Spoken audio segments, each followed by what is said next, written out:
दूसरों के कमज़ोर पहलुओं को मत छेड़ें। क्या ये ज़रूरी है कि हम हर मुलाकात में, हर टेलीफोनिक गुफ्तगू में दूसरों के कमज़ोर पहलुओं को ही छेड़ें? तुम्हारी बच्ची का अभी तक रिश्ता नहीं हुआ, बच्चे को नौकरी नहीं मिली, घर नहीं खरीदा, अभी तक रिश्ते से इनकार कर दिया। क्यों भैया क्यों?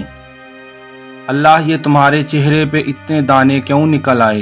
पहले इतना प्यारा सा चेहरा था, इतने मोटे क्यों हो गए हो? पहले इतना बेहतरीन जिस्म था तुम्हारा। हाँ, ये तुम्हारे बालों को क्या हो गया है?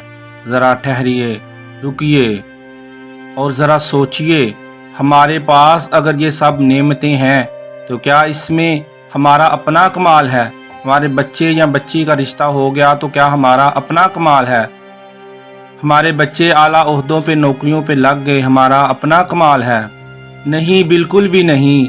क्यों? वो एक ज़ात ऊपर मौजूद है जो जानती है कि कौन सी चीज़ किस इंसान को किस वक़्त में देनी है।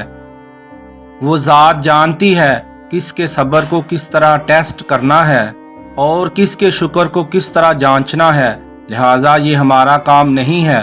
और क्या कभी हमें ये सवाल करते हुए अगले के चेहरे की अजियत नज़र नहीं आती? क्या इसकी बेबसी हम देखते नहीं? यकीनन सबको नज़र आती होगी, लेकिन कुछ लोग महज अपने चस्के और अपने दिल की इस फजूल तरीन तस्कीन के लिए ऐसा करते हैं।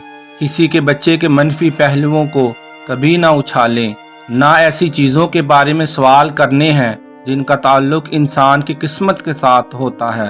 अगर इन सब चीज़ों का डिप्रेशन होते हुए भी हमसे कोई मुलाकात करने आ जाए या हमसे फ़ोन पर राब्ता कर ले तो ज़रूरी है कि हम इसके उस डिप्रेशन में इजाफे का बायस ना बने। हो सकता है उसने रिलैक्स होने के लिए हमसे मुलाकात रखी हो या फ़ोन किया हो।